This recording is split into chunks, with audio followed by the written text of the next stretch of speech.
بینەرانی بەڕێز لە بەرنامەی ڕاوێ ڕۆژی ستێر تیڤیەوە ئەم جارەش لە خزمەتی ئێوەی بەڕێزداین چەندین مژاری گرنگمان هەیە کە بیان خێنە بەر باس و گفتوگۆ هەڵبەتە لەوانەش داگیرکاری تورکیا کە بەردەوامی هەیە ئەو داگیرکاریە لە ئێستادا تۆپبارانی هێزەکانی ڕژێمی ئێرانیش هاتوۆتە سەر ئەو ناوچەیە کە تورکیا هەوڵ دەدات داگیری بکە برادۆست و باڵەکایەتی ئەمڕۆ ئەو شوێنە کراوەتە ئامانجی تۆپبارانی ڕژێمی ئێران ئایان تۆپبارانە بەڕێککەوتە یاخود بەڕێککەوتن بۆ لەگەڵ تورکیادا بۆ ئەوەی کە ئێرانیش بەهانای تورکیا و بچێ و هاوکاری بکە لەو شکستانی کە ڕۆژانە گەریلا بەسەر ڕژێمی تورکیان دێنن لەوێ هاوکات لە باشووری کوردستان و عێراق وەک دەزانن پرۆسەی دیموکراتی هەیە ئەوەی گوایە خۆیان لە نێوان دوو کەوانتە کە ناوی دەنێن پرۆسەی دیموکراتی و هەڵبژاردن بەڵام هەمیشە تەفگەری ئازادی لەوێ کە لە تەفگەری ئازادی کۆمەڵگەی کوردستان و هەروە بەرەی دیموکراسی گەل خۆیان دەبینەوە ئاستەنگ دەکرێن کێشیان بۆ دروست دەکرێن لە هەڵبژاردنەکانی عێراقدا ساختەکاریەکی زۆریان لێکرا تا ئێستاش هەڵبەتە عێراق نازانرێ هەڵبژاردنی عێراق چی بەسەر هات چی بەسەردێ ئەنجامەکەی چی بوو لە ڕاستیشدا چی لە ناویدا گوزەرا بەڕوونی زۆر دیار نییە ئەوەی هەیە دەزانرێت کە دەستی وڵاتانی دەرەکی و چەند هێزێکی ناوخۆیی لە پشتەوە بوو کە بۆ ئەنجامانی کە ڕاگەێنران بەدڵی ئەوان بن هەروەها ئەو خۆپیشاندانانەی لە باشووری عێراق لە ئێستادا لە ئارادان ئایا ئەم خۆپیشاندانانە چەند زادە و هەڵقوڵاوی ویستی خەڵکن یاخود ئەمانیش پلان بۆ داڕێژراون دەستی وڵاتان و هێزگەلێکی ناوخۆیی و دەرەکیان لە پشتەوەی بۆ گفتوگۆکردن لەسەر ئەم بژارانە هەڵبەتە لێرە لە ستۆدیۆ لە بڕۆکسل میوانداری ومان کردو لە زۆر بەڕێز دکتۆر کامران بەرواری هاوسەرۆکی بەرەی دیموکراسی گەل کە بەڕێزیان لە باشووری کوردستانەوە تەشریفیان هێناوە زۆر بەخێربێن کاک دکتۆر زۆر سپاس. هەروە ئەگەر کێشەیەکیش نەبێ بڕیارە و تەبێژی تەفگەری ئازادی کۆمەڵگەی کوردستان بەڕێز تارا حوسێن لە ستۆدیۆی سلێمانیەوە لەگەڵماندا بەشدار بێ ئەم ژارانە لەگەڵ بەڕێزیاندا دەخێنە بەرباس و گفتوگۆ کاک دکتۆر دەستپێگەمەوێ لە تەندروستی خۆتەوە بپرسم پاژەوەی مەسلەی هەڵبژاردن بوو پەلاماردران هێرشێکی قورس کرایە سەرتان لە دەبەری بادینان کێشەی تەندروستیتان بۆ دروزبوو لە ئێستادا تەندروستی چۆنە؟ باشە زۆر باشە زۆر سپاس بێگومان دەما مرۆڤ کارێکی سیاسی دکات یان کارێکی نەتەوەی نیشتیمانی دکات یانجی دەما مرۆڤ ڕیبارێکیدا پێچەوانەی ڕێباری دچیت وەکو باو د کوردستانێدا ji ber ku wesa hatiye diyarkirinê li Kurdistanê ev 6 heftê sal e tenha yek rê heye û yek rêbas heye û an yek şêwazê xebatê heye ji ber vê çendê dema dibînin her gundekî her şarekî her herêmekî dîtnekanî hêzrekanî felsefeyekanî ideolojiyekânî tu dînî kar ser dike yan ser diçî bêguman ew wekû başûr dijî xwe hesêb diket her çende tu dij jî nebî ber vê çendê ew hêrişa kiriye ser me nekire ser şexsê min kire ser hizr û fikr û felsefe û dîtin û bîr û boçûnê me her wesa kire ser aştî û azadî û dîmokrasiyetê ji ber ku hilbijartin bixwe proseseka dîmokrasiye em serastê Iraqê destûrdayî bûn me rê hebû me îcaze hebû û em resmî kedibûne hilbijardina da û wekû serokê lîsta neweyî nûê li behdîna کارێکی ئاسایی دکرد ناوا جەماوەرێ زاخۆدا هەڵبەتە ئێمە باسی وردەکاریەکانی ئەوە دەکەین باشتر لە بەرنامەکە ڕەوشان باشە و هەرچا بیتن بگشتی ئەس درێژە خەبات و تێکوشی ناخۆ دەدەم هیوادارین هەمیشە تەندروستیتان باش بێ ئێستا داگیرکاریەک لە ئارادای لە باشووری کوردستان بە تایبەتی زیاتریش هەڵبەتە چڕ بۆتەوە لە دەوروبەری برادۆست و سیدەکان و باڵەکایەتی ئەمڕۆژ ئەوەی سەرنجڕاکێشە ئێران بردومانی و شوێنانەی کردووە پێتان وایە ئەم بردومانەی ئێران هەروە شتێکی ڕێککەوتە یاخود ڕێککەوتنە لەگەڵ تورکیا چونکە لەوێ ئەوە ماوەی چەندین مانگە تورکیا هەوڵی داگیرکردنی و شوێنانە دەدان ناتوانێت شکست دەدرێگەریلا لێیان دەدەن کوژرا و بریندارێکی زۆریان هەیە ئەگەر هەیە ئێران بچێتە ژێرباری ئەوەی کە پێکەوە هاوکار بن لەو ناوچانە بباوەرە من ئەوە ڕێککەوتنینە ڕێککەفتنە ji ber ku wazih e diyareş şerê çaldêran 1514 heta Evrokê İmparatoriyeta Safewî Osmanî û piştî dewletê taze ji çêbûn salê bîstê de heta nûke hemîşe her gava bizava rizgarî xaza Kurdî giheştî astekî û nêzîkî serkeftinê bû ev dewletê terêmî dagîrkerê Kurdistanê bûne yek û li bizava rizgarî xaza Kurdî jî daye تشتێ تێتەکردنێ li Başûrê Kurdistanê û sersinûrê Rojhilat û Bakurê Kurdistanê tiştekê rêkeftiye, rêkeftinek heye ser astê herêmî û cîhanî û armanc jê ji navbirina bizava rizgarî xaza Kurdiya Kurdistana mezin û destkeftiyê neteweyê Kurdiya li Başûr û Bakur û Rojhilat û Rojavayê Kurdistanê ji ber vê çendê jî pêwîst e mirov eqlekê nû, hizreka nû, dîtneka nû, şîrovekirneka nû bû biket. Lê dîsan jî em dibêjin berjewandiya Îranê da nîne bi hiç rengekî ji renga Evrûke milê xwe bidete milê dewleteka dagîrkira wekiya Türk û di qirkirina gelê Kurdaya bejdar bît. بەڵام پێدوان نییە ئێرانیش بەخۆی لە شێر گوشارگەلێکی زۆردایە ئێستا ئەوە هەیە کە گەمارۆکانی سەری زیاتر بکرێن ئەو ڕژێمە فشاری زۆرتری لەسرە بۆی دەریچەیەک پەیدا بکە لە تورکیاوە یا تورکیا و دەرفەتەی هەیە ئەو دەریچەیە بۆ ئێران کاتەوە کە هاوکاری ئابووری بێ بۆی ئێرانیش بۆ نمونە لەوانەیە بچێتە ژێرباری ئەو هاوکاریە سەربازیە دژ بە تەفگەری ئازادی گەلی کورد. Ez barkem Tirkiye bixwe xendeqiyet pirzgirêka rabigiştî bi taybetî jî pirzgirêkê aborî rojane bihayê lîrê Tirkî tête xwarê ji ber hindê aliyê aborî ve Tirkiye qet nikarî tiştekî bû Îranê biket. Îran jî nikarîtin ve zivan dewleta divêt hindekê jiyê xwe temenê xwe emrê xwe dirêj bikin ser hesêba bizava rizgarî xaza Kurdî miletê Kurd. Lê dîsa em dibêjin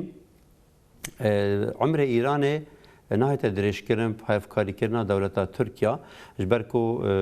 niha diyar e Rojhilatê navîn Iraq û Şah û Saddam û bêjin paşî Libya Qezafî û Sûriye Esed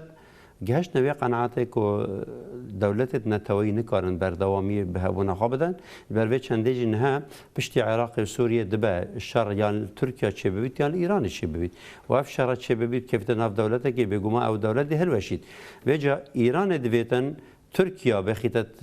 wê deravî de Tirkiyayê dewleta ekê bît ew ya divê bît piştî hîngê emirê xwe dirêj ket. Tirkiya jî divêt şer bexîtet Îranê da û Îranê bikêştet şer da bikêştet Başûr da bikêştet Iraqê da bexîtet Iraqê da ev plangêrîne ji rast e şilayekî ve hevkariya êkû didikin. Bes heman dem de ev dewletê herêmî û cîhanî jî plana jî û pîlana jî bû êkû didanin û dibe jî yanî Îran heta nûkê xwe diparêzî nekevite pîlanê Tirkiya bes wesa diyar e divê dumahê da Îran dikevite pîlanê Tirkiya û derencam de Îran zarareka mezin bînît ez ئەو زەرەرە مەبەستت لەوەیە لەلایەن تەفگەری ئازادی گەلی کوردەوە گشتی پرۆسەکە مەبەستا من ji ber ku Îran dewleteke pêwîstiya Îranê nînin he şer biketin Îran dikarîtin bi rêkê silmî bi rêkê aştiyan e pirzgirêkê nava gelê Îranê taybetî jî pirzgirêka Kurdî ku pirzgirêka siyasî netewê niştimaniya li Îranê bi rêkê siyasî diplomasî danûstandinê diyalogê çareser biketin. Lê Tirkiye divêtin Îranê bikêştet şer dal Başûr bihêt dijî tevgera azadî şer biket û her wasa eger hato çû hatet Iraqê da hatet Kurdistanê da dê bîte hûkarek Tirkiye jî bête kevîte twêrê da bîte hûkarek 400 milyonê Ereba jî hene dijî Îranê şer bikin û dijî Îranê ew dikin taybetî jî Siûdî û dewletê dî êdî Tirkiye divêtin Îranê gemarok ez ji ber hindê ku kontrola cîhanî û gemarokirneka cîhanî ser Îranê heye vêt Îranê bexte şerekê dirêj xayên jî da wekî şerê Iraqê Îranê ew 8 sala sala heştî heta heştê kêşe. بەڵام ئەوەی کە جێی سەرنجە ئەو تۆبارانەی ئێران لە کاتێکدایە کە پەژاک و کۆدار پرۆژە چارەسەری یا نەخشەڕەیەکی چارەسەریان بۆ کێشە و ئاڵۆزیەکانی ئێران و دۆزی کووردا بوو ینی لە پاژەم پرۆسی ئێران بردومان دەست پێ دەکات پێ دوایە ئەمە وەڵامێکە بۆ پەسەند نەکردنی ئەو پرۆژەیە یا شێوازێکی دیکە خوێندنەوەی بەێ دبە ینی خواندنا ئیرانێژ بۆ چارەسەرکردنە پرزگرێکە یا جدا بیتن حتا نەهەژی ئیران و تورکیا هەردوو گەشتنەوەی قەنەعەتێ وەسە دزانن کۆ دشتێن پرزگرێکی خوا پرێکە عسکەری چارەسەر بکەم پرێکە تند و تیژی و هێزێ بەس دیار کرد ینی ڕەوشتی واقعی بێژم مەدانێ دا ئەو دیار بوو و نە ئیران و نە عێراق و نە تورکیا نە سووریا نکارن ڕێکە سەرکوتکردنی و شناوبرنێ ڕێکە عسکەری پرزگرێکێت وڵاتی خۆ چارەسەر بکەن ji ber hindê ez bînim ev pêngavê dike îran dihavêjîtin ji aliyê leşkerî ve hêrişkirin ser Kurda û piştevanîkirin Tirkiya hindek pêngavin gelek عقلی نهایه هاوتن دیراسل سر نهات کنش برکو اگر هاتو چو ایران بوید ایران که تنها و راحت و آشتی خاص و دموکراس و یا پیشکفتان خاصه بید پیوست ایران دست هاریکاری بو کردادش تنها ملت ایرانه تنها اپوزیسیون ایرانه تنها خلق دوید ایران شێوازێکی یەکگرتی ببینیت و ڕەحەت ببیت و سیستەمێکی دیموکراسی ئیران هەبیت کوردن و سیستەمی کودارە سیستەمی کودار بباوەڕەمە باشترین سیستەمە بۆ ئیرانێ ji ber ku îran nikaritin bitinê dewleteka ya Farsî bît an dewleteka şîî ya mezheb gerayî bît ew pirsgirêkê heftinehê hetanûkel îranê peyda bûyîn û berdewam û pirsgirêkê rojane nîşanê wê çendê ne ku siyaseta îranê beramber wan gel û netewa زۆر باش بینەوە سەر داگیرکاری تورکیا لە باشووری کوردستان ئەوەی کە من تێبینیم کردووە لەم یەک دوو ڕۆژێ ڕابردوودا خەڵک گلەیەکی زۆری لە پەرلەمان و حکوومەتی هەرێم هەیە و پارتە دەسەڵاتدارەکان و پارتە گەورەکانی باشوورەیە هەڵوێستیان ناڕوونە تا ئەم ساتەشی لەگەڵدا بێت کە تورکیا ڕۆژ بە ڕۆژ ڕەشەکانی زیاتر دەکا بەرەو قوڵایی زیاتر دەیەوێ بێت ئەمان زیاتر بێدەنگ دەبن بۆ نمونە پەرلەمان یاریێمی کوردستان ئەمڕۆ کۆبووەوە لەسەر مەسەلەی پەیڕەوی ناوخۆ ئەوانە بەڵام لە پرسێکی وا گرنگدا هیچ کۆبوونەوەیەکی نەک نییە بەڵکو نیازیشی نییە کۆبوونەوەی بۆ ئەنجامدا بباوەڕا من حکومەتە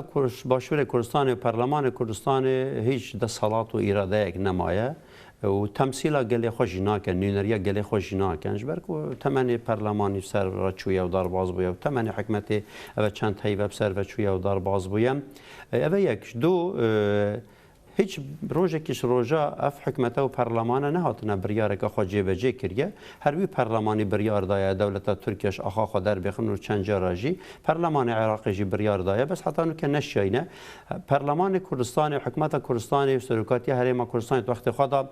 rêsil 500,000 îmza negirtiye ku bu derê xistina leşkerê Tirkiye dike ber vê çendê em nabînîn ciyawazî nabeyna helwestê perlemanê û hikûmetê gel helwestê şexsî حزبی دا پرلمان کردستان حکومت کردستان بن باندورا مکتب سیاسی بن باندورا شخصا دایه اگر او شخص دجی ترکیه بن او حکومت و پرلمان جی دج دبن اگر او دج نبن حکومت و پرلمان جی دج نبن جبرکو حتی وگاوی پرلمان کردستان اراده خو یا سر بخو نینه البته امروز شرکت جودت للیدوانی کی دا بۆ ڕۆژنیوز وتبووی وتبووی کە پەرلەمانتاری یاریێمی کوردستانە توی پەرلەمان لاواز بۆ و پەکی کەوتووە ئێتر نابێت چاوەڕوانی هیچی لێ بکرێ بێگومان ینی پەرلەمانی کوردستانی حتانوکە بە 27 ساڵە نەشایە بریارەکە چارە نوێ ساز بدات 27 ساڵە باشووری کوردستانیش لای تورکیاوە تێتە بردومانکردن تایارەتێن خوازایە کوردستانی دسۆژن بارگای تورکیا هەنە سەروەریامەیە ئابووری سەروەریامەیە سیاسی سەروەریامەیە ئەمنی ئاسایشە نەتەوەیی ئاسایشە نیشتیمانی ئاسایشە خۆراک ئاسایشە جوواکی ئاسایشە فکری تشتێک جوانان باشووری کوردستانی نەمانە هەمیە دەستی تورکا و تورکیا ناودە هەیەش بەروێ چەندێژی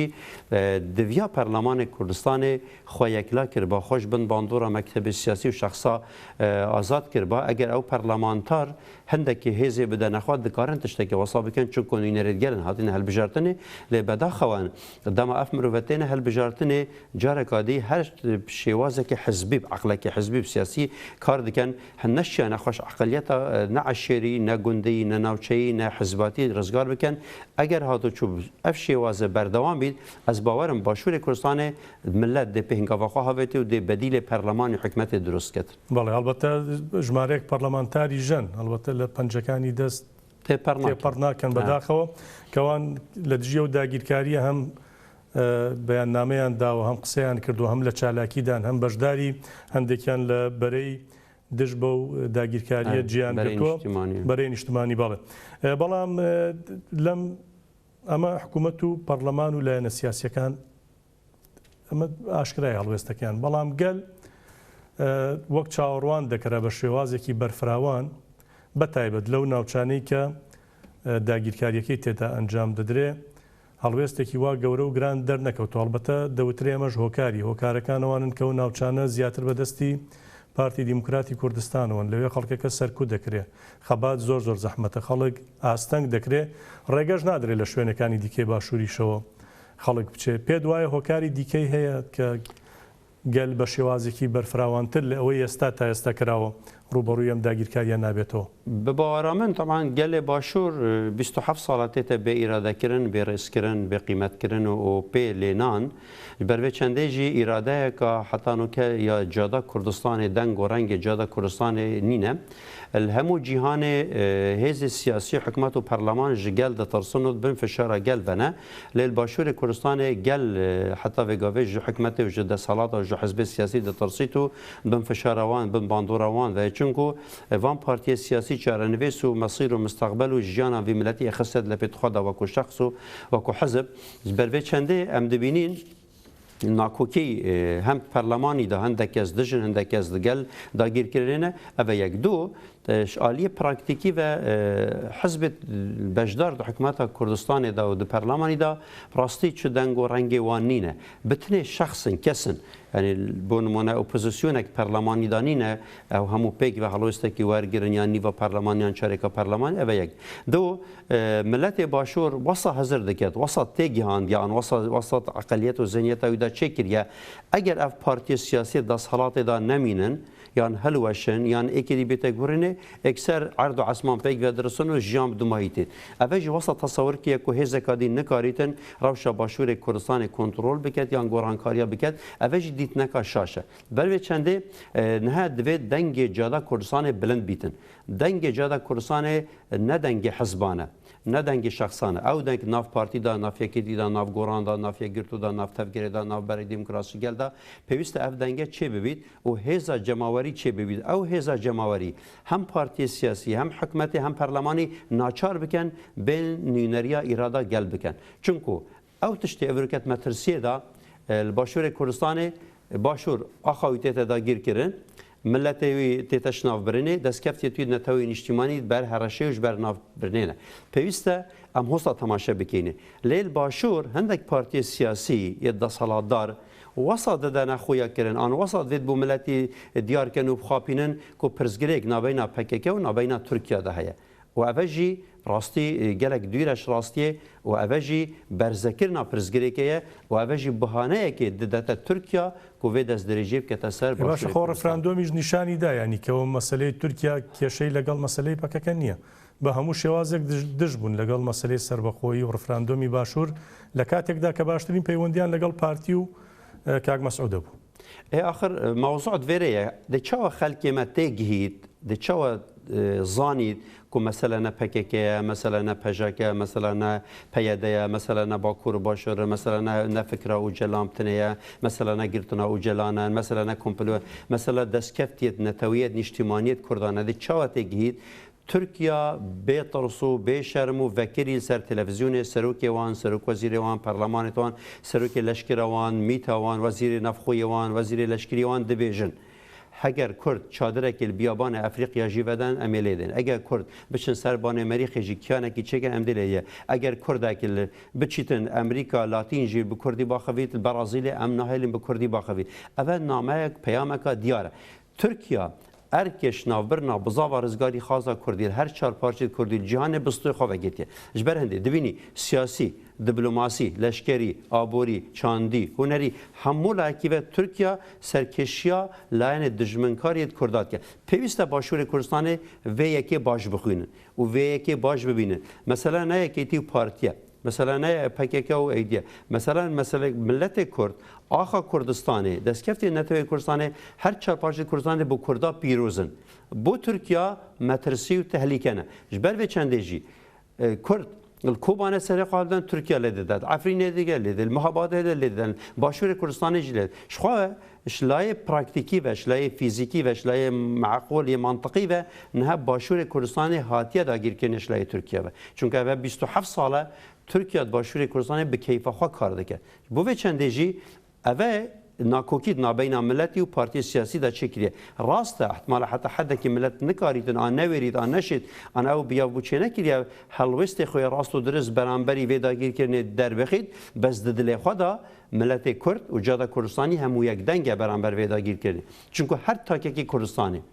مکتب سیاسی بگیره حتی خارج حزبی و نه حزبی همه حزب کردستانی بگیره یک انسان بین باشور کردستان دیگه داگیر کرنه بید نینه چونکە ئەو ئینسانێت گەلداگیرکردنی معناوی ئینسانێکی خاینە معناوی دژی شۆڕشە ئیلونە و دژی شۆڕشە گولانە و دژی شۆڕشانیە و ئەو دژی ینی بەرامبەری ڕێتنا خوینە شەهیدێت خوا ینی بێباکی ئەنژیە بێمنەت بەڵێ باشە هەڵبەتە داگیرکەران هەر بەوەش بەسەندە ناکەن ئەگەر لە کوێ دەنگێکی ئازادیژە بێت لەوێ سەرکوتی دەکەین بینە سەر مژاری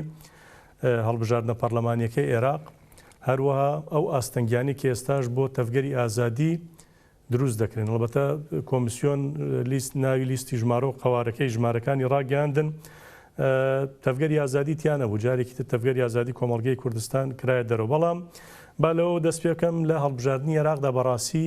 ئەمەوێت زیاتر لە بادینان چی ڕوویدا ئێوە لەوێ سەرۆکی لیستینەوەی نوێ بوون وەکو بەرەی دیموکراسی گەل بەشدار بوون دەوترێت دەنگێکی زۆرتان هێناوە دەنگەکانتان سووتێنراون ئەمڕۆژ ئەو سندوقانەی کە تانیان لەسەر بوو لە هەولێر ژماردنەوەی دەنگەکان بەدەستی کۆتایی هاتۆ بەڵام ئەوانەی کە ئاوارەکانی پارێزگای نینەوە مووسڵ قبول نەکرا بەتاڵ کرانەوە سەرەتا لەوێ چی ڕوویدا گەر گێڕانەوەیەکی دەبێت بۆ ئەوێ ئێوە دەنگتان قورساییتان هێستان لە هەڵبژاردنەکە چی بوو؟ هەلبەت وەسەد هاتە چاوەڕێکردنێک و وان هەلبژاردننادا عێراق هەلبژاردنێت شەریف و نەزیه و پاقش پاک و بێگەت بێنەکردنێ و بتایبەتیژی ئەو سندوقێت ئەلەکترۆنی و کارتا بایومەتریا دەنگدانێ ئەوە زمانێک بوون بوێ چەندێ بەسمەدیت لەسەر ئاستێ هەری ژۆر سەر ئاستێ سەرکردایەتیت کوردستانی و عێراقێ سەر ئاستێ پارتێت دەسەڵاتدار کۆمپلۆیەکی سەر خەلکی هاتەکردنە سەر دەنگێت خەلکی معامرە دەنگێت وان هاتنە کڕین و فروتن پرێکا چەند هاکرێت بیلاڕۆسی و لبنانی و عێراقی و نظامچە و غرفەت عملیات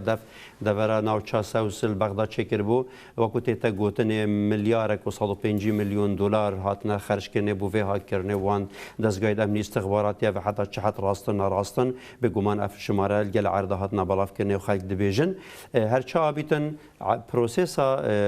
یا هەلبژاردن لە عێراقی خرێب شێوازێکی زەڵال و شەفاف و ڕاست و درست پرێڤە نەچوو و ئەف دەنگی سندوقەدا نوێنەریە دەنگێت وان حزبا دکەن ئەوێت تەزویر کردی و ئەوێت تەزویر نەکردی ئێوە بەڵگەتانەیە بۆم قسەتان بەێ بەلگە شیوئێنێ بگرە و جواتە تەناهیا ناودەوڵەتی بگرە و پەرلەمانە ئەوروپی بگرە و شوان هەموو چاودێری سیاسی بگرە و شوان هەموو دیکیومنتا بگرە ئەوێت ڕۆژانە ئیدعا و جەریدا و مەجەلە و تەلەڤیزیۆنە تێنە بەڵافکردنێ هەموو دیکیومنتن بەردەستن ئەوە یەک دوو ئەگەر وەسانە بە ئەگەر وەسانە بیتن چ مەجبورن وان دەنگە هاک بکەن دەنگێت پەرلەمانی کوردستانی ئەوی دەهاک بکەن ئەگەر ئەم بین سەر دەبەرە بەهدینە کل باشور بگشتی و کرکوک و هەولێر و سلێمانی و جهێدیجی تەزویر هەمی عەردە هاتیەکردنێ تایبەتی منطقی سناویەت کووردا بەهدیناژی ڕاستی خەلکی بەهدینە قارەمانیا خوا دیار کرد و خەلکی بەهدینە ئەدڤیا وێجارە نەخشەیە سیاسی بەهدینە بگۆڕن ji ber vê çendê dengê desalatê pir kêm bûn hemû 23 lîst beşdarî di helbijartina dadkir û li wêrê dijî ew dî yekê bijim ketbûne milmilana siyasî da dengêt hatîne ew dikirinin vêrê gorey hemîşen her çendek bijin heftê sadê ji xelkî çibin dengdanê ka çend çûne çend neçûne bez bigiştî دەنگێت پارتیت دەسەڵاتدار بەهدینە ناگەهنە 150 حتا 200 هزار دەنگە ئەو دەکاتە ڕێژەی چەند مەسە ئەگەر لە سەدا دیاری بکەیت بەێ ئەگەر تەماشە بکەینێ دەبیت یعنی حزبێ دەسەڵات بەهدینە 4 حتا 5 کورسیا 3 حتا 4 عنی gelek evet هەری تۆنتراوت گوتی ئەو بەلکی بگەهینە 5 کورسیا وەکو دی منتەوابوون نیوە نەشنیوێ کێمتر بەلکو 35 حتا 40 سادەیش دەنگا برباند گەل تەزویرێژی هەلبەت وەکو لیزجی لیستامە لیستانەوەی نوێ کوش سێ حرەکەت سیاسی پێک هاتبوو تەفگەرە ئازادیە کۆمەلگا کوردستانê بەرەی دیموکراسی گەل و جوڵانەوەی نەوەی نوێ مەلیستێک چێکرد سەر ئاستی عێراقی و کوردستانê 13 پارێزگەهێت کوردستانê me beşdarî kir û belê Kurdistan û Iraq belê me beşdariyeka karajî kir û eger vê gavê jî cür'etek hebîtin wan sinduqa hejmêrin Hewlêrê û Silêmanî û Kerkûkê û Duhokê em lîsta duwê ne hemî cihekê Duhokê ji em lîsta duwê ne û dengêt me li Duhokê ez bistahî û piştrastî ve dibêjim li dewroberê 150 hezar denga ne 150 hezar dengî lîsta neweyî nûê li behedînan e û eger jî کەوا بۆ نزیکەی نزیکی 4 کورسی ڕحەت ئەم سێ حتا 4 کورسیا دل بەهدینا بین چونکو خەلکێ بەهدینا هاتن تایبەتیش بەروێ هێرشا زاخۆ سەرمەهاتیەکردنێ بەرکارێک ڕەتفعلەکە مەزن بوو جەماوەرێ بەهدینا چێ بوو دیسانێکێتی نیشتیمانی کوردستان هەموو هێزت خۆی خستنە کار کورسێکی زیاتر بینن یەکگرتو ئیسلامی هەوڵ دەداش کورسێکی زیاتر بینن تەفگەرا گۆڕان و بەرهەم ساڵحوان و هەمی هەوڵ دەدا ئەیدی قەت تشتێکی منطقی نینە و پشتی وان هەموو کارەساتا کارەساتێت ریفراندۆمێ و کارەساتێت وێرێ و بێئاویە و بێکارەبیە و وان هەموو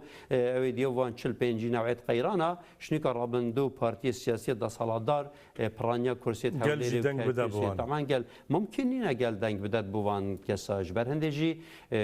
بەلگە هەنە بلابن وان سندوقا تەماشەکەنێ الآكري ما 4940 دنك إنان ويري الشيلات زيل ديرا لوكيل سوري يك صندوق نينش 1640 صندوق منطقة بهدينا وكن نوي نوي ما دنك تدا نبن 256 بنجه هنينا مع 250 حتى 400 دنگات کمتر تێدا هەبن گۆرەی وان پسولێت مزەوەرژی ئەگەر نوکە بینن 170,000 دەنگ زیاتر مەبر بوون کاو دەنگ چلێ هاتن چاو بوونە 17,000 دەنگ چاواش نوکە دەنگێت ببوونە 12,000 دەنگ 100,000 دەنگە مهم وەختێ دەنگ دەستێت حزبێکا سیاسی بتنێدابن وەختێ دەنگ دەپێت کۆمیسیۆنێدا نەبن وەختێ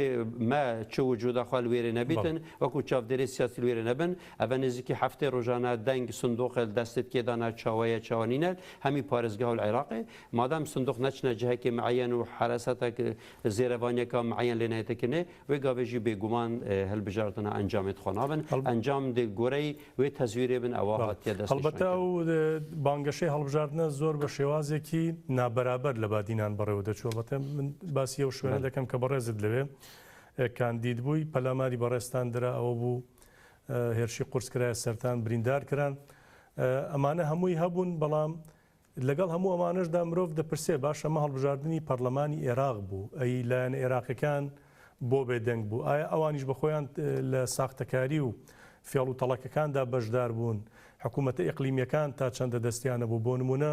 لە تێکدانی بارودۆخی عێراقدا و شێوان و ئاڵۆزینانەوە تورکیا بە سوودێتی ئێران بە سوودێتی بە ئاسانیەوە تا دێنە باشووری کوردستان و ناوچەکانی دیکە عێراقەوە تاڵانی خۆیان دەکەن ئەوان لەکوێ بوون ئەم پارت و لایەنانە حکوومەتی عێراقی لەکوێ بوو پەرلەمانی عێراقی لەکوێ بوو اف هاکرنا هاتی کرنه و اف تزویر مزن یا هاتی کنه سخت کاری مزن هل بجارتنا آده هاتی کرنه بگمان صداصت حکومت عراقی آگه داره چونکو ممکنی دولت که یا مزن یا که عراقی خودان خود جهازت خود امنی و استخباراتی و مخابراتی و خودان سیستم که سیاسی مروت آسایل کلانه بزانن سیستم هاتی هاک کرنه و خلق ویره و نویت وان کسال فیسبوکی و جهادی و عرضه بنا بالاف کرنه اوید بجم هاک کرینو او سردان روسيا وسردانة إيران وسردانة السعودي ودستي وردانة سوريا يا تركيا وإيران وسعودي وقطر ودولة دي أودي أو باريتش إيران إيناين بوهند حزب فريكرين وكارتونيت وان بارا $1 هميل سر تلفزيوني هات نشان داني بشتغير يا تركيا بوهند هزيت سني أو بيوانديت كردا وتشتوص أبا همي روحنا أبو ملاتما ويجا ويجي روجك وقتك زمانك شتش ناهية وشرتني برويش عندي حكومة العراق يجي يك هدف هبو هندك كسرت حكومة العراق ده جارة كدي بجهنا ده صلاته بجرنا أو ده صلاة شابته برانبرش دزدانا كركوك ودفر صدوشلو برانبر ريفراندوم يدي هندك حزب كردي هاتنا خلات كرنه كو أف دست كفتي ده چونكو بدواي أو أنجامي راجين داني خلاته بيكتيو بارتي لبرانبريه ويكا لصدا پنجاوی که خاکی کردستانیان تسلیم بیراب کرده. شلو وکرنامه وصایه. برانبر هنده صدو 51 صدو پتر آخا کردستان رادستی عراقی که برانبر هنده مطار نمان سیاده نما گمرک نمان سروری نما دیپلماسیت و سیاست در و نما سیاده حکومت کردستان بخوا نما. برانبر هنده عراق ویا جارکادی اف پارتی سیاسی دسالادار جارکادی بو 4 ساله دی هیچ نبیتن دسالات بنو جارکادی بنوستر حکمی چوال 2013 2009 او 16 وگا ویژه او 16 دیساجی اگر تماشا بکنی عبادی بیت یا مالکی بیت هەموو حالەتەدا پێویستیام دەنگێت کووردا هەنە چونکو چ حکومت عێراقی بێ کووردا بێ سنیان نکارن تشتێک بکەن وان ویا هەر شکلێکی کەسیشیان باشتر لە پارتیەکێتی دەست ناکرێت پێکەوە دانوستان بکەن سووریا تورکیا عێراق ئیران هەر چهار دەولەت باش دەزانن هەر ڕۆژێکە ئەف دەسەڵاتات نهەل کوردستانی هەی سەر نەخشەی سیاسی نەما وێ ڕۆژێ دەستپێکە سەرکەتنا کوردانە و گۆڕانکاریە سیاسی گۆڕانکاریەت فکری گۆڕانکاریت ئابووری سەراستی عێراقی دەست پێ دەکەن باش هەڵبەتە پێ دوایە هەر هۆکاری ژەوەیە کەمڕۆنیان نێشتەفگەری ئازادی کۆمەڵگەی کوردستان بەشداری هەڵبژاردننی سی مانگینۆی داهاتوی پەرلەمانی هەرێمی کوردستان ببێ بەو شێوەیە کە بەڕێزت باسی دەکەن کە لە هەولێر و دهۆک و کەرکووک و شوێنەکانی دیکە لیستی دووەم بووبن کەوابوو ڕێژەی کورسیەکانتان چەندین بەرامبەر دەبوو لە پەرلەمانی هەرێمی کوردستان و کاتەکە ئەگەر بڵێن تەفگەری ئازادی بەشداری کردایبەکان دیدی نوێ ئەگەر vêgavê پۆشدان ew deng hatban ew dikin lîsta colana wê newê nûê herî kêm 16 heta 20 kursiya dibû Kerkûkê li Helepçe û Duhokê Silêmaniye û Mîsilê بۆ yê Iraqê بە 30,000 دەنگ بە کورسیە خەمڵێ 25 تقریبا 25 کێمتر ئەوی دیبێت تەمان هەندێک پەرلەمانتارێت وان دهۆکێ 6,000 دەنگ برنە 6,000 بەگوێرەی یاسای هەڵبژاردن بەس 5,000 دەنگ برنە دەنگێتمە هەمیە بۆوان چوونە vêgavê ئەوێ دیە دەنگێت من 12,000 دەنگن یەتی پەرلەمانتارێکی وان 6,000 دەنگن بەس ئەو چێت پەرلەمانیدا ئەس نەچمەت پەرلەمانیدا ئان هەندرین ئامێدی یانجی دکتۆر هاشم زێباری نەچێت پەرلەمانیدا چونکە سیستەم خۆ سیستەمێکی خەلەتە باشووری کوردستانی عێراقی تو دزانی هەندێک حزبێت کلاسیک هەنە حزبێت تەقلیدی هەنە حزبێت دەسەڵاتی هەنە ئەو حزب هەمی گاوا ساڵە 21 وەرە حتانکە تجارەتێت گەل ئێکو دەتکەن حزب لێرە دکەویت حزبەکەی دەنگی خودەتە حزبێک وێرە دکەوی ئیران ڕادکات دپارێزی حزبەکەی دکەوی تورکیا ناهێریت بکەوی وەگو تاپانەیە ji بۆچی چونکو دوێ لە عبێدا ئەگەر هەندێک لە عبێدی هەندێک یاریکردنی بێنێت لەوێرەدا نەشەرتە ئەو یاریکردنی گۆرەی خواستا یا ایران و یا ترکیه یاریه بکن بلکه او دی وکو خو یاریه کن اف یاری کردن نیجیکینه دل عراق و گورانکاریا پیدا کن تفگر رزگاری خاصه کردیه کو اف انسانیت بجنی آپوچی انصر فکره یا پککی انجی سیستم کجکی انجی سیستم کنفدرالیسم و دموکراسی جبهنده جی هم دولت هرمی دشی وی سیستمینه هم حزب کلاسیک هر چهار پارچه کردستان اوید تقلیدی اوید گریدای وان هر چهار دولت دژن چما جبركو او حسناكن گورانکاری چبن چما اف حزب دکوی دچی طهران او هد اینیته و او دچی دویرهن دیکه دشکت اینه و چند جار اشکستونو اینانه و سر شان و سیاسی بوچی چونکو دولت داگیر کرد کردستان چه حزب و حزب لعنی سیاسی جوانا باشتر نابینن بخوا بوانا باشتر نابینن بو نمونه اگر نقشه سیاسی عراق کردستان و جارت هلبجارتنت عراق کردستان بیت گورینه و گاوه چه دبیتن گورانکاریک یا نوعی چه دبیتن ادی دبا یعنی چاول ترکیه تانسوچیلر و مسعودی المازوی دی کتنو نرابونه و اف پارتی سیاسی جی بکونو نرابونه و زور باشه دشین استودیو سلیمانی برای تار حسین کە بەڕێزیان وتەبێژی تەفگەری ئازادی کۆمەڵگەی کوردستانن لەوێ لەگەڵماندا بەڕێز خات و تارام کاتت باش زۆر بەخێر بێن بۆ بەرنامەی ڕاوەی ڕۆژ بەڕێستان هەڵسەنگاندنتان چییە بۆەوەی کە بەبەری کران یا بەشداریتان پێ نەکرا یا ڕێگەتان لێگیرە لەوەی کە بەشدار بن لە هەڵبژاردنەکانی پەرلەمانی هەرێمی کوردستان بۆ ئەمەکرا چه هۆکارێکی لە پشتەوەی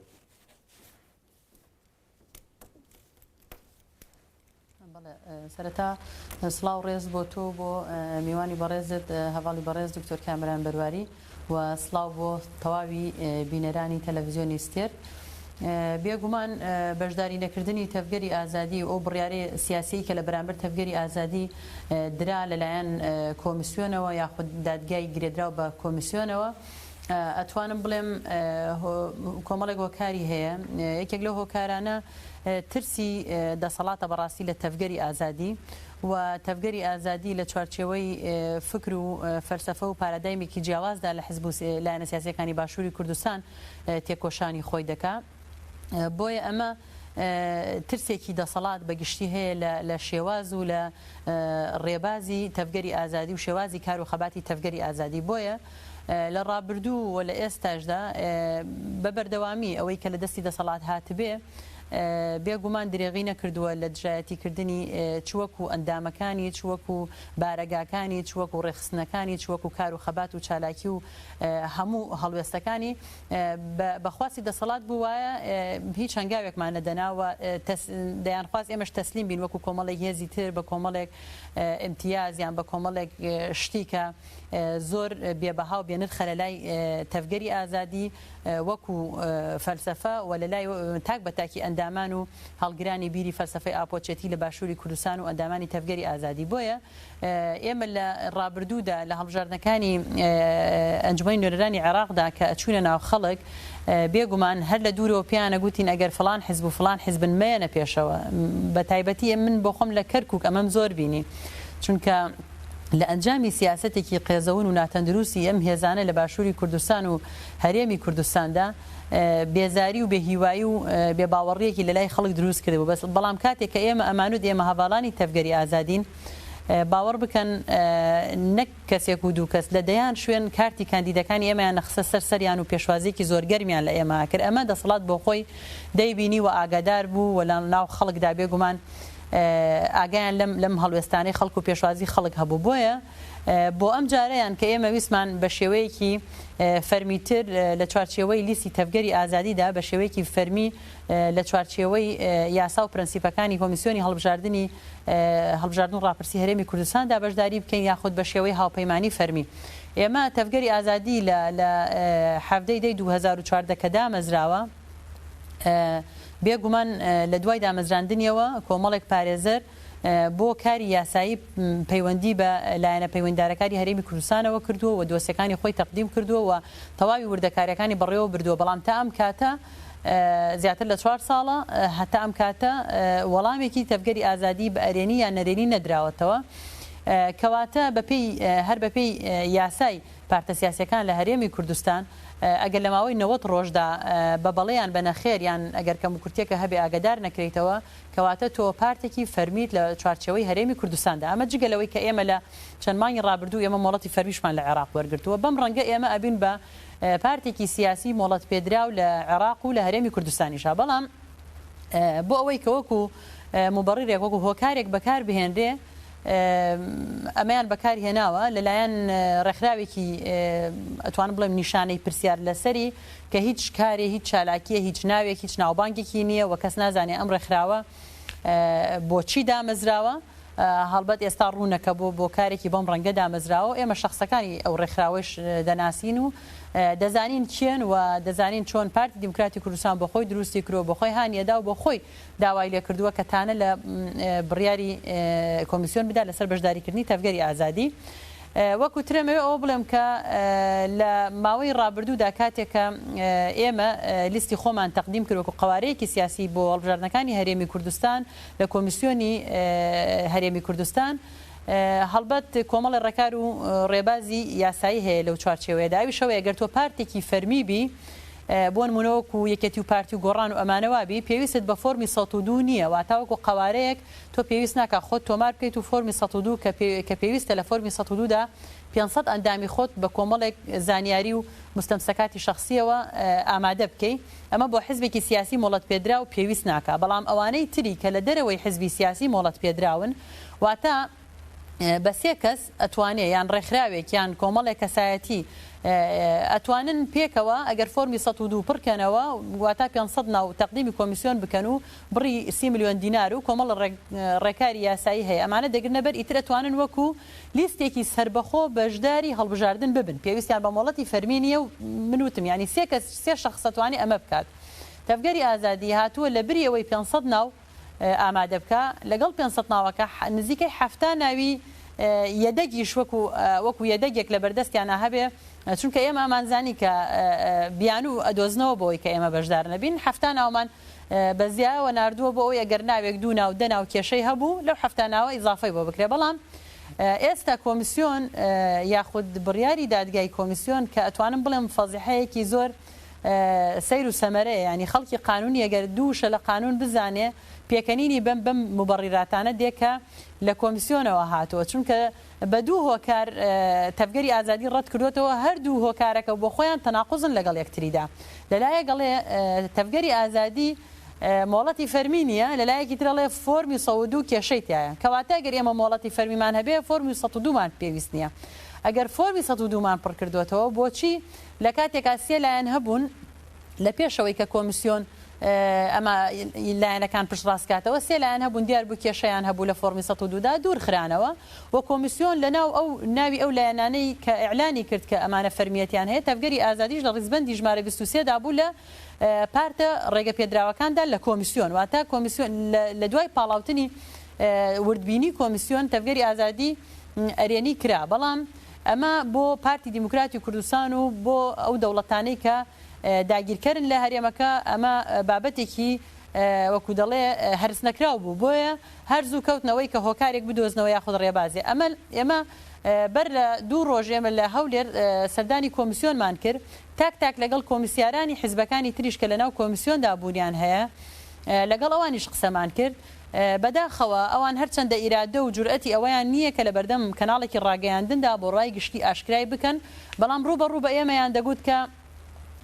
ئێوە هیچ کێشەیەکی یاساییتان نییە لە کۆمیسیۆن و هیچ کێشەیەکی یاسایی لە فۆرمەکەتاندا نیە ئەوە تەنها بڕیارێکی سیاسیە و لەلایەن پارتی دیموکراتی کوردستانەوە دراوە هیچ کێشەیەکی ئێوە نییە هەرچەنە ئێمە داوامان لێکردن کە ئەوان بە ئاشکرا ئەمە بڵێن بەڵام ئەوان ئامادەی ئەوەیان تیانەوە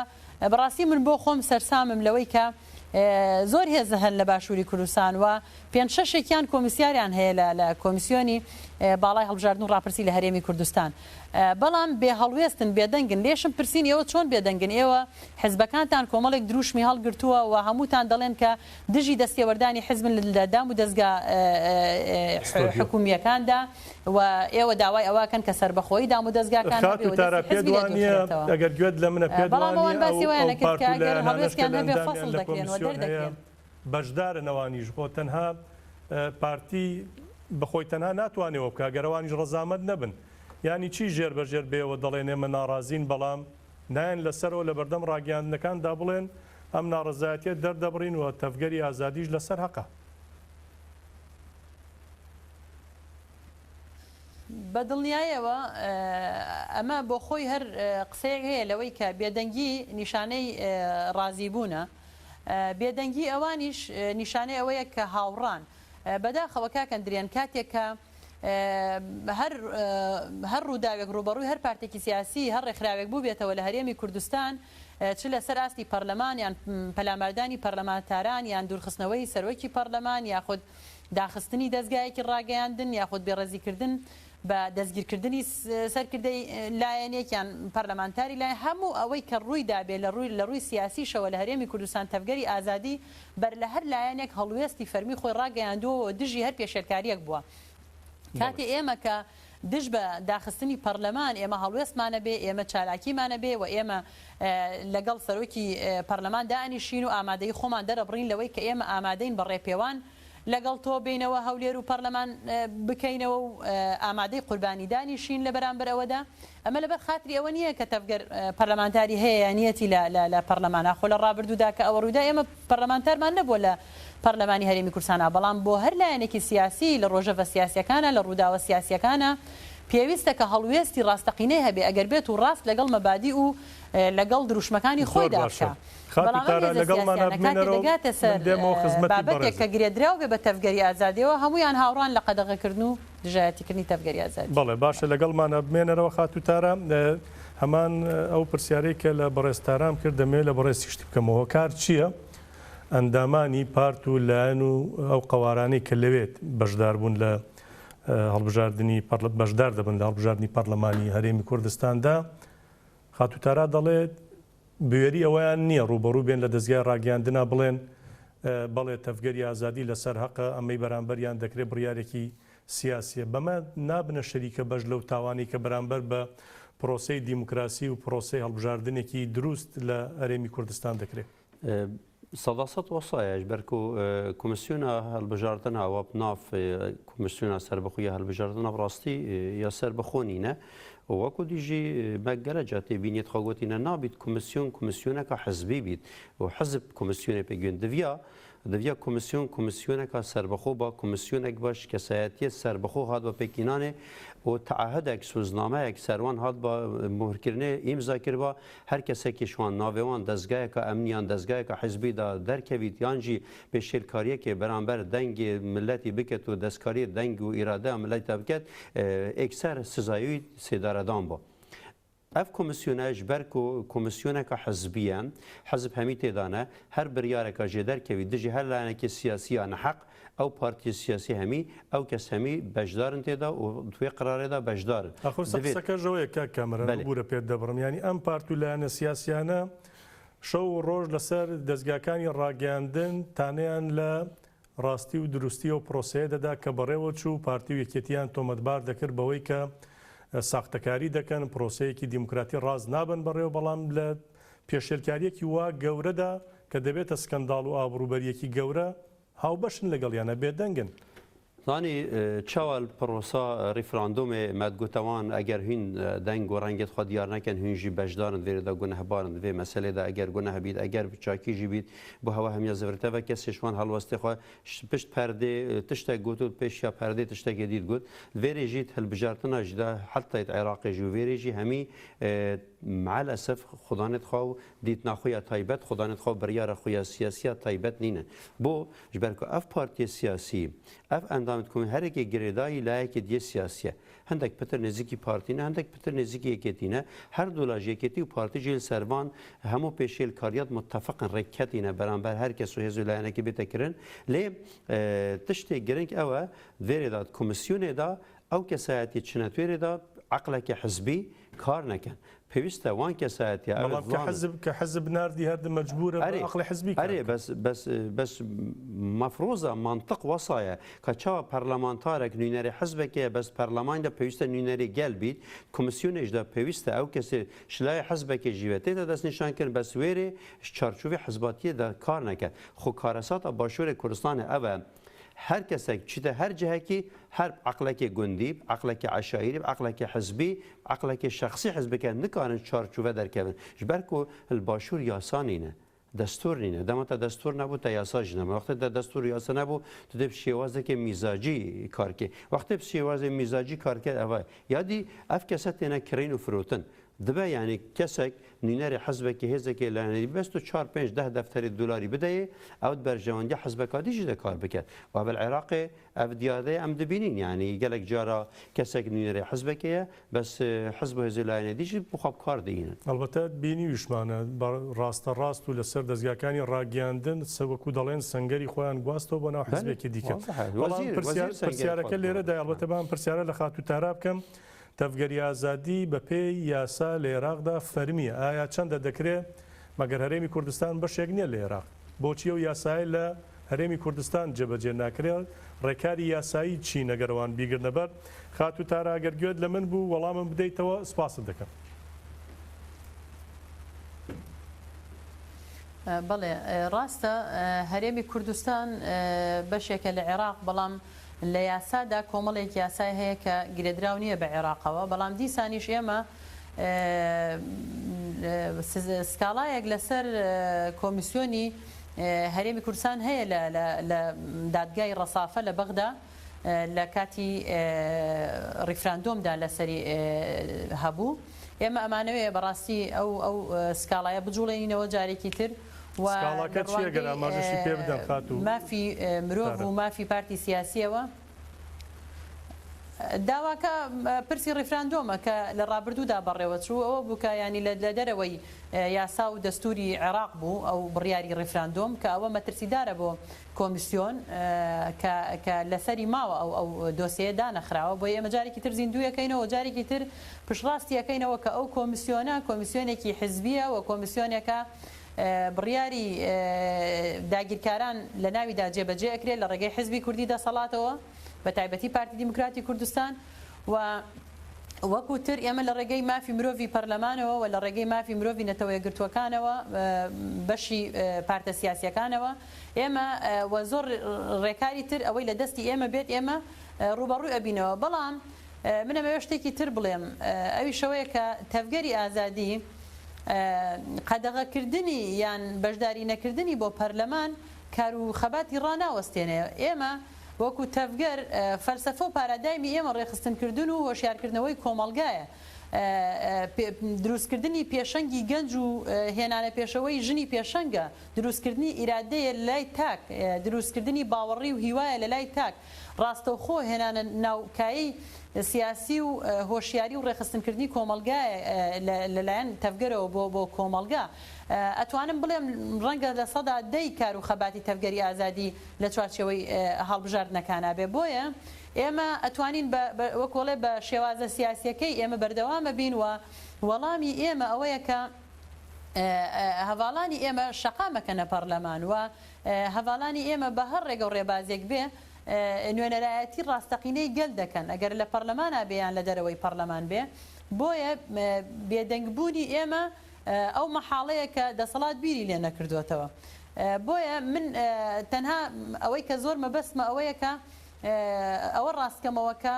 کۆمەلگەی ئێمە پێویستە ئیتر هێزی ڕاستەقینە بناسیێ کێن ئەوانەی کە تەسلیم بە دەسەڵات نابن بۆچی دەسەڵات لە تەفگەری ئازادی ئەترسێ بەڕاستی باشە هۆکارەکەی بەڕێستارە بەشێک لە هۆکارەکەیەوە نییە کە بەڵام نوێنەری خەڵکە نێرەیکا بە وەزیر نوێنەری خەڵکە نێرەیکا بە پەرلەمانتار بەڵام بە پارەیەک بە ئیمتیازێک خۆی ئەفرۆشێ ئیرادەی ئەو خەڵکە ئەفرۆشێ بەڵام ئەمە تاکی تەفگەر ئەندامی تەفگەر بە هیچ جۆرێ نە ئەچێتە باوەشی دەسەڵات نە تەسلیم ئەبێ نە دەسەڵات دەتوانێت بە دوای خۆیان ڕایکێشێ و ئیرادەی تەفگەر ئیرادەیەکی پتەوە چۆن ئێمە لە ڕابردوو لە ڕیفراندۆما بینیمان هەموو ئەم حیزبانەی کە خۆیان جیاواز پیشانەدا لە پارتی هەمویانی بە دوای خۆیان ڕاکێشاوەیەکیان نەبووە هەڵوێستێکی جیاوازیان ئێستاژەوە تا لە کۆمیسیۆنە هەمان شتی دووبارە کردەوە حیزبەکان بەڵێ بە دڵنیایەوە بەڵێ بە دڵنیایەوە لە زۆر بواری تریشدا ئێستاش منەوەیە کشتی تر بڵێم کە تەنها ئەو پارتە سیاسیانە بەرپرس نین یاخود ئێمە ڕخنیان ناکەین کە ئەندامیان هەیە یاخود کۆمیسیاریان هەیە لە کۆمیسیۆندا لە بێ هەڵوێستیان بەڵکو ئەو پارتانێشی کە نوێن ئەو پارتانێشی کە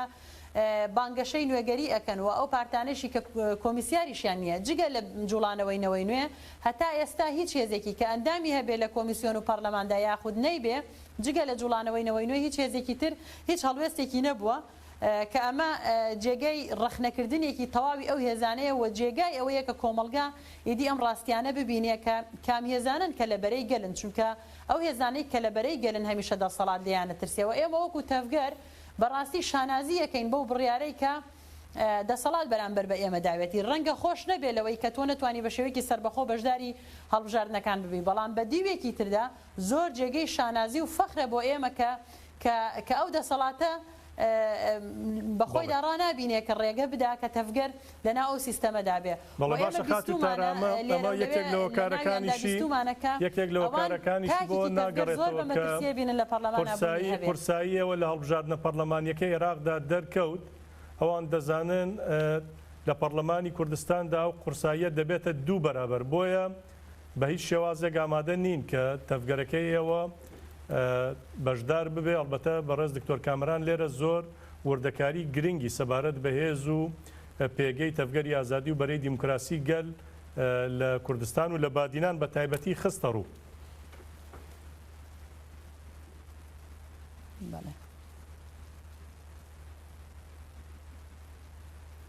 باش لە پرسیارەکە تێنەگەیشتم مەبەستمەوە بوو خات و تارە ئێوە لە هەڵبژاردنەکانی پەرلەمانی عێراقدا کە لە ماوەی ڕابردوو بەڕێوە چوون دەنگێکی زۆرتانە بوو سەرڕایکە تەزویر کرا پەرلەمانتارێکیشتان بەدەست خست بەڕێز دکتۆر کامران ئاماژەی بۆدا کە ئەگەر وانە بواە 16 پەرلەمانتار دەردەخرا کەوا بوو ئەو 16 پەرلەمانتارە دەبوونە 2 بەرابەر لە پەرلەمانی هەرێمی کوردستان پێ دوای یەکێک لەم هۆکارانە ئەمە نییە کە نایانەوێت ئەم هێزە کارایی کە بەڕێز داماژەی پێدەدەی ئەگەر لە دەرەوەی پەرلەمانیش بێت دەجوڵێنرێ سبەینێ ببرێتە پەرلەمان و لە دەرەوەش لە شەقامیش هەبێ ئەو کاتە کاریگەری گەورەترتان چەندین بەرابەرتان دەبێت لە سەردەسەڵات هەروەها ڕێخستنەوەی کۆی گشتی پرۆسەی دیموکراسی پرۆسەی ئازادی خواسی ئەو پرۆسەی کە ئێستا داگیرکاری لە تورکیا لە باشوور دەستی پێکردو ئەمانە هەمووی کاریگەریتان لەسەر دادەنان بۆیە ڕێگریتان لێ دەکرێت. بە دڵنیایەوە ڕاستە هەڵبەتە ئەندامی تەفگەری ئازادی و بەرەی دیموکراسی گەل لە هەڵبژاردنەکانی ڕابردوو کە کاندید کرابوون لە ناولیستینەوەی نوێدا هەموو کەس دەزانێت کە ئەندامانی ئەم دوو هێزە ئەندامانێکن یاخود کۆمەڵێک کەسایەتین کە پاڵێوراوی ناو کۆمەڵگان بەواتای دروستی پاکی دوورە گەندەڵی بە ئیرادە بەهێز بەم ڕەنگە پاڵێوراون واتە پاڵێوراوی دوو هێز بوون کە بە ئاسانی خەڵکێک نانێرێتە پەرلەمان کە نەتوانێت نوێنەرایەتی ڕاستەقینەی گەل بکە بۆیە ئەوان ئەم قورسایشیان بینیوە من لە سەرەتای شوتم پێشوازی گەلیشیان بینی لە کاندیدەکانی تەفگەری ئازادی ئێمە کاگەندرێن ئێمە لە چەند دەوڵەتی ئەوروپی و ئەتوانم بڵێم زلهێزیشەوە ئێمە بیستومانەتەوە کە چەند ئەندامی ئێمە و کامە ئەندامەکانی ئێمە سەرکەوتون بۆ پەرلەمان تاکیشان لەسەر کراوە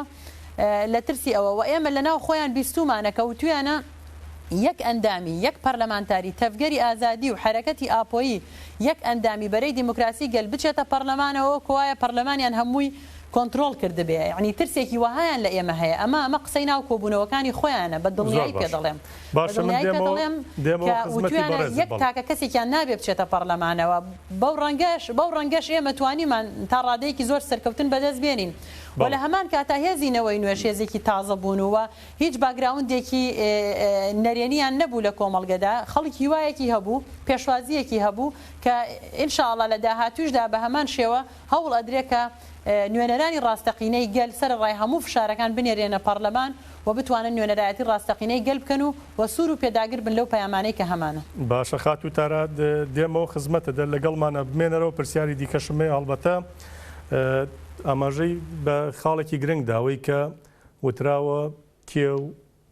لەکوێ و کام لایەن و چۆن بەشدار نەبن داگیرکەران دەڵێن مەڵبەتە منیش بیستومە دەڵێن ڕەجەب تەیب ئەردۆغان ڕاستەوخۆ بەدەسەڵاتدارانی هەرێمی وتووە کە فلان و فلان و فلان نابێت بەشدار بن یەکێک لەوانش ناوی بەڕێستان هاتووە معلوماتێکی وا زانیاریە گەیە گەشتێتە بەردەستان بەێ ئەو تشت بەڵاو بوونا 2013 المێرسینێ گەل سەرۆکاتیە تورکیا هەندێک هێز و لایەن ڕێنژبوونا خارێک و نەبیت کەسێک لیستە 113 دەرکەوی توی وەختی ئەف حرەکەتە ئازادی وەکو ڤایرۆسدا بوونە ناسکردنێ بۆ وان هەلبژەر ساڵەژی هەمان تشت هەبوو بێگومان دەولەتی داگیرکرێت کوردستانی هەمیشە سەر خەتن چونکو دەزانن تەنها ئومێد و هیڤیا کوردا و کوردستانی هەیە ئەف حرەکەتە ئاپۆچیە ئەنژی سیستەمێک کەجێکەیە سیستەمێک کۆماجڤاکی کوردستانەیە ئەف هێزە هم سیاسی هم عسکری هم مادی هم معنوی هم جماوری هم اعلامی هم جی دیپلماسی جهان السرپیا راستایه دشمن و داگیر کرد کردستان همه قوات و هزا خو کار اینات گل خط خیانتانه توی گل خو فروشات گل طابورا پنجی لهر چهار پارچه کردستان همیا هزا خو کار اینا نشوه هزش نابن بروی چنده جی حتی وکو شخص حتی وکو لیسته یعنی تأکید سرنده کریه کو نابیتن سروک لیستا دهوکی درکوید کو برای دموکراسی گله ناچوی سروک لیستا کرکوک درکوید توگره آزادیه و ان راسته یعنی الوری کمپلو و هاکرن سر همو حزب لاینا هاتکرنه هرکل جهکی سر یدی بله سر جولانوی نوی نوی تایبتی هاتکرنه نافت لیستا جولانوی نویج دا تایبتی دست نشان کری او کمپلو سر ما وکو شخص هاتکرنه سر هنده جرا اگر تماشا بکنه دنگت من و رابون معروفی و سرکو شمس الدین اگر تماشا بکنه از باور نکم العراق همی کسی که دنگی هاند بنامه و اوجی او دنگت معینای و منش کسی نزیک گلی بویا کو هندک دنی 51000 و 8000 و 100000 همین یعنی وانا خویان سبب صلات دنی بلا صلات بخوا یعنی بلا بینن او فرمت مزوار از سروی من برید بجم او فرمت مزوار جی اوت هاکری جی اوت شوان 1640 صندوق در کدیم بلا بینن پیش جاوید صحافه عالمی افریقا دهو که کم بکن و بجن هوا هنده دنگید برین وان فرم مزور جی اگر سه اندام منشنا پارلمان پاشی بشر به تزویری شو بله گل تزویری جی گل تزویری جی چون که ازانم بهدینا چشورش که و مدرسه 18 شوات الزاخویه من 108 دنگ لیبرینه و مدرسه که سر حدود کلکیه 220 دنگ لیبرینه و هد نیو آکریدا 4940 دنگ میبرن و هد نیو دینار تدا وری 506 دنگ میبرن نیو آمدی 256 اول هر مرکزی که دماتو هنده دنگاد بی وگا 256 دنگا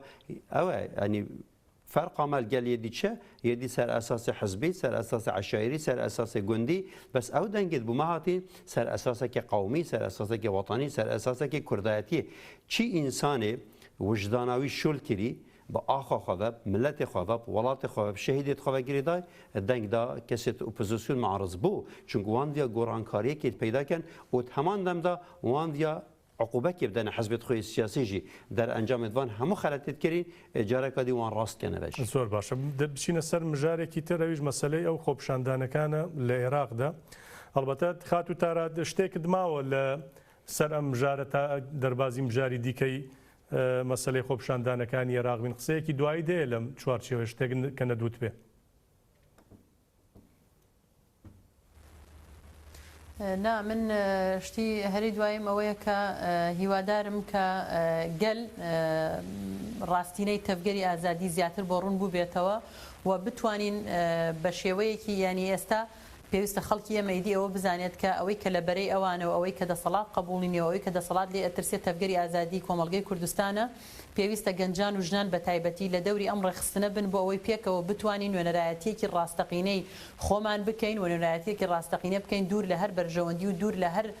مۆدێلێکی سیاسی کلاسیک و بەسەرچووکە لە هەرێمی کوردستانە لە ئێستایا بەڕێوە ئەچێت بەم ڕەنگە ئەتوانین شکست بەو دەسەڵاتە بێنین بەم ڕەنگە ئەتوانین مۆدێلێکی نوێ ئاوا بکەین بەم ڕەنگە ئەتوانین ئیدی بڵێن بەسە هەتا چاوەڕوانیمان بەو هێزانە هەبێت کە هەموو خەبات و هەموو قورسایی خۆیان داوە بە هەڵبژاردن و لە پێناوی کورسیەک و لە پێناوی مەنسەبێکی کۆمیسیۆنە یان قایمقامێکە یان امتیازێکی بچووکدا بێدەنگی هەڵەبژێرن و بێ هەڵوێستی هەڵەبژێرن و نەک لە بەرخاتری ئێمە لە بەرخاتری ئەو دەستگایانەی کە خۆیان لە ناویدا ئەندامیان هەیە و بەرپرسیاریان هەیە بەڵام بێدەنگن و بانگەشەی نوێنەرایەتیکردنی خەڵکیش دەکەن پێویستە ئیدی خەڵک لێرەوە لە دەوری تەفگەری ئازادی کۆ ببینەوە بتوانین ڕێخستنەکانمان بەرفراوانتر بکەین بتوانین باشتر نوێنەرایەتی گەل بکەین و ئەو ناڕزایەتی کە هەیە لە ناوماندا کۆی بکەینەوە بە ڕێخستنی بکەین. باشە دید و بۆچوونتان سەبارەت بەو ناڕزایەتیانەی کە لە باشووری عێراق هەیە چین پێتان وایەمانە زادە و هەڵقوڵاوی ناخی خەڵکن کە بێکارەباییە بێ خزمەتگوزاریە کۆمەڵێک قەیرانی گەورەی ژینگەییە کە لەو شار و ناوچانە هەن یا خۆت ئەمەش پلان بۆ کراوە ینی دەستی هێزگەل و لایەنێکی ناوخۆیی و هەروە لایەنگەلێکی دەرەوەی لە پشتە.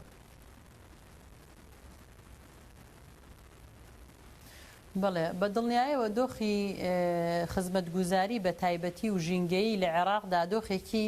ناهەموار و ناتەندروستە و ڕەوشی خەڵک لە ڕەوشێکی زۆر خراپدایە ئەمە ئەوە نەبێت کە هەرێمی کوردستان زۆر وەزعی باشتر بێت لە عێراق و ناوچەکانی خواروی عێراق بەڵام ئەگەر گریمان دەستێوەردانی یاخود پیلان بۆ داڕێژراویش بێ ئەو ناڕەزایەتیانە دوجار ڕەنگە لە دەستی پیلانگیێڕەکانیشی دەرچوو بێ و ڕەنگە کۆمەڵێک هۆکار هەبن کە ڕەوایەتی بدەن بەو دەستێوەردانە یاخود ئەو دەستێوەردانە بتوانێت بگا بە ئامانجی خۆی لەو ڕێگەیەوە بۆیە زۆر جار بە شێوەیەکی پیلانگەڕیش ئەم شتانە کە لە ڕابردوودا لە ئێران و لە چەند وڵاتێکی تریش ئەمە ڕوویداوە کە ڕەنگە بە شێوەیەکی بەرنامە بۆ داڕێژراویش بێ بەڵام دواتر لە دەستی ئەوانش دەرچوو بێ کە بە بەرنامەکەیان بۆ داڕشتووە چونکە دوجار ناڕەزایەتی گەلە ئەو دۆخەی کە هەیە نەبوونی کارەبا نەبوونی ئاو دۆخی خراپی ژیانی خەڵک نەبوونی ژیانێکی شایستە بۆ هەر تاکێکی ئەو کۆمەلگایە بە تایبەتی لە ئێستادا کە ئێمە لە وەرزی گەرماداین خەڵک بێزارە خەڵک بێتاقەتە خەڵک لە ژیانێکی زۆر ناڕەحەتە ژیانەکە ئەمەوە ئاکاکە خەڵک بێتە سەر شەقام و ناڕەزایەتی خۆی دەربڕێ بەڵام بیرمان نەچێ ئەم جارە وەکو دیارە ئەوەندەی کە ڕوونە ئەوەیە کە تا ڕادەیە کە توانین بڵین ناڕەزایەتیەکان مەسلەی تایفەگەرایی و مەزهەبگەرایی و ئەمانەی تێپەڕاندووە دۆخێکی گشتیتری بەخۆیەوە بینیوە کە ئەتوان بڵێم ئەمە پێشکەوتنێکی دیموکراتیە لە عێراقدا ئەگەرچی کەمیش بێ ئەگەرچی لە ئاستی خواستی ئازادی خوازان و دیموکرات خوازانانە بێ بەڵام ئەتوانین بڵێ گۆڕانکاریەکە بە دیوی دیموکراتیەتدا چونکە دەستی مەزهب و دەستی مەرجعیشی لێوە دوورەوە بینیشمان کە مەرجعی شیعەکانیش داواکاری کردەوەی کە کۆتایی پێ بهێنرێ بەڵام بینیمان کە کۆتایی پێ نەهێنرا کەواتە ئەمە گەورەترە لەوەی کە مەرجعێک یاخود مەزهبێک یاخود لایەنێک دەستێوەردانی تێکردبێ یان بەڕێوەی بەریان ئاڕاستەی بکات. بەڵێ زۆر باشە خات و تارا دێمەوە خزمەتت لەگەڵمان بمێنەرەوە کاک بەرواری بەڕێزت خوێندنەوە چییە بەڕێز تارا دەڵێ دەمە دەبێتە دەرفەتێک بۆ گەشە پێگرتنی دیموکراتیت لە عێراقدا هەنگاوێکی دیکەیە کە هەر چەندە ئەڵەیە گەر دەستی لایانی ناوخۆی و دەرەکیشی لە پشت بێ دەرەنجام لە دەستی ئەوان دەردەچێت خوێندنەوەی بەڕێزت بۆی چییە ناڕزایەتیانی گەر پرزگرێکە عێراقی بخۆش دەستپێکی حەتانۆکە ساڵە 21 حەتانۆکە پرزگرێکە ذهنیەتەیە پرزگرێکە عقلیەتەیە پرزگرێکە دیتناوانە بۆ جیهان بینینەوانە د عێراقدا حکوومەتە هاتیە پێکینان ساڵێت 20دا و پشتی هنگێ حکوومەت دیفئێکی هەرەکێ کەلتۆری حکوومەتە دی پاراستە یەکەم جار عروبەت یا دوێ حتا ساڵا 2030 سنەگەرایی و عروبەتگەرایی و بەعسیگەرایی هەر سێکرێ ناویدا vêgavêjî حکوومەتێت پشتی 2023 هەتا نەشیان خۆش شوڤێنیزما دینی شوڤێنیزما طایفی شوڤێنیزما عەرەبی شوڤێنیزما بەعسیاتیە شوڤێنیزما شیعاتی و سنەتێن نکارین خۆشی خلاصکەن پرزگرێکە عێراقی پرزگرێکێکە سیاسیە کیرە درێژە هەیە تەمەنی حکوومەتە عێراقی ساڵە 21 حەتانۆکە حازرە دە هەمان دەمدا پرزگرێکێکە سیاسیە پرزگرێکە سیاستەیە هەشتێ ساڵە سنە حکم لە عێراقی دکرد ئەوە چەند ساڵێکێژی شیعای حکم لە عێراقی دکەن ئەو تشتێ سنە بسەرێ شیع و کورداییناین و کە شیع هەمان تشت بسەرێوان دەتین ئەvە یەک دوو شتێکی دیکەشکا کەمرە بورە پێشوێ بچیتە سەر دوو لەبیرت نەچێتەوە بەڵام ئەوەی کە ئێستا لە بەرامبەر دەسەڵاتداری شیعە ڕاپەڕیوە خەڵکی شیع خۆیەتی ئەو ستەمەی کە دوێنێ بۆ نمونە حەزبی داوە و مەجلیسی ئەعلا و نخبەی سیاسی شیعە دەیان و سەدام ستەمیان لێ دەکا ئەمڕۆ خۆیان بوونەتە زاڵم بەسەر گەلەکەی خۆیانەوە ئەرێ ئەو بێم سەر خاڵە دوێ و هوکارێ سەرەکی خەلکە ڕابوو ئەف پرزگرێکە و ئەکەم ئەو کوما خەمی قەیرانانە ئەبێت عێراقی هەی یادی مەسەلا پرزگرێکە دیموکراسیەتەیە دناوا سیستەمی عێراقیدا بە هیچ ڕەنگێکیش ڕەنگە دیموکراسیەت نینە ڕاستە هەلبژاردن تێنەکەنێ ڕاستە سەرۆکوەزیر هەیە ڕاستە سەرک کومار هەیە بەس سەرک کومار تەسویرێکە لێرێ دیواری بە و تشتێکی دینینە چ گۆڕان کاریەک نینە ئەم نابینە ئەف سەرک کومارە ڕۆژانە کونتەکەویت گەل ملەت و گەل و وڵات و دەست و بێژتە بریارە حتا بریارێکە چارە نوێس وەکو یەک و یا ریفراندومێت و دەنگ و ڕەنگەوی نابینی حتا هێرشکی لەسەر کوردستانێت و نابینی حتا کوردستان شلای تورکیا و ئیرانە بەتێتە داگیرکردنێ تو دەنگ و ڕەنگێتی نابینی ژبەرک و دیموکراسیەت سیستەمی عێراقی دانینە ذهنیەتە عێراقە دیێنە سیستەمی سیاسی دانینە چاوە پەرلەمان و حکومەت هەبن و تا مەرجعێکە بیت ناوەوی سیستانی بیتن گاڤاوی بڕیارێکدا ئەف عێراق هەمی 36 میلیۆن عێراقی پێگیری پێ بکەن ئێکش خاڵێت مە یەت هەلبژارتنە خوا ئەو بوو یەکەم جار ئەم زمانی کوردی باخەوین عێراقی و کوردیت پەرلەمانی دەبێتە بکارینان یا دوێ ڕاکردنە وان مەرجعە چێنابێت مەرجعێت حەزبیتە هەبن چێنابێت مەرجعێت دینیتە هەبن چێنابێت مەرجعێت سنە و شیعاتە هەبن ئەگەر تو بوویە مەرجع و ئەوی دەوێت بوویە قەبیلە و کومەکە دینی تو زڤریەوە 1400 ساڵا پێش بەس پێویستە تەوان مەرجعە دەرباز بکێ تشتێن کە عێراقی تێتەگرنێ داخوازێت سیاسینە چونکو مافێوانە سیاسینینە داخوازێت دیموکراسیەتێنە ئارامی عێراقێنینە ئەمن ئێمناهی عێراقێنینە و دیسا ئەوە عێراقی تێتەکردنێ هەشتێ سەدەژی شۆڕەشە برسەیە برس عێراقی هەیە کۆمەکە بەرپرسێت کورد و یەت عێراقی ئەvە گۆرەی دیکومنتا گوڤارە لڤیندا واز بزانم 1984 توێرەدا بەڵاف کردە سەرمایە پێنجی بەرپرسێت کورد و عێراقی 700 میلیارد دلارن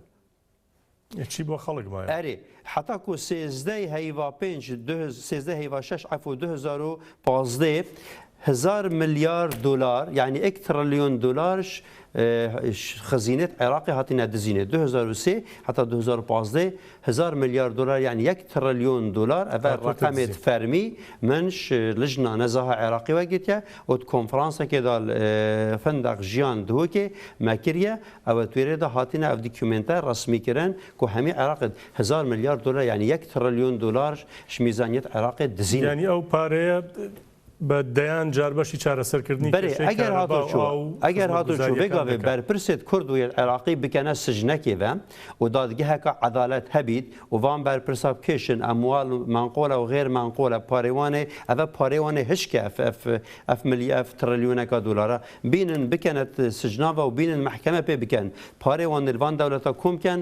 صد جارا تو دشی دولتك وكو عراقي هجده پارێزگها پێ ئاواکێ ji ber ku nimoneka basit bidem eger tu parêzgeha duhokê wekû bajêr dormendur parêzgeha duhokê bajêrê duhokê hemiye rakey û ser sîstemekê Ewropî yênî danî av û kare bo şaric û findeq û xaniyet ek tebaq bu hemî duhokiya çekê di 3 milyar dolar çin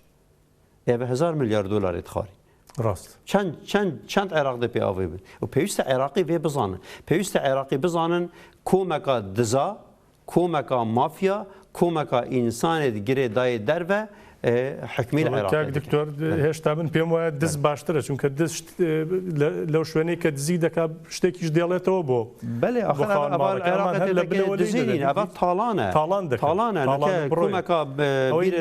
بەێ فەرهود بۆ فەرهودە تاڵانە تاڵان چییە؟ ئەوە تل پێش چاوێت خەلکێکی تشتێکی ببێ و نکاری تشتێکی بکات ئەvە نەدەزیێشکە بیکوژیوانێک لە بەسرە کوژرا عێراقی هەمیە شفا و حتا باشووری منتەقامە ئەvە تاڵانە دێدەکەێنێ ڕاستیش تاڵان باشە بچمۆ لای خاتوتارە پێ دوایە لە سۆنگەی ئەم بارودۆخەی کە ئێستا هەیە هەم لە عێراق ئەم لە باشووری کوردستان هەڵبەتە ئاماژەت بۆدا دۆخی باشووری کوردستانی زۆر لە بەسرە و باشووری عێراق باشتر نییە هەرێمی کوردستان و عێراق بەرەوکوێ دەچن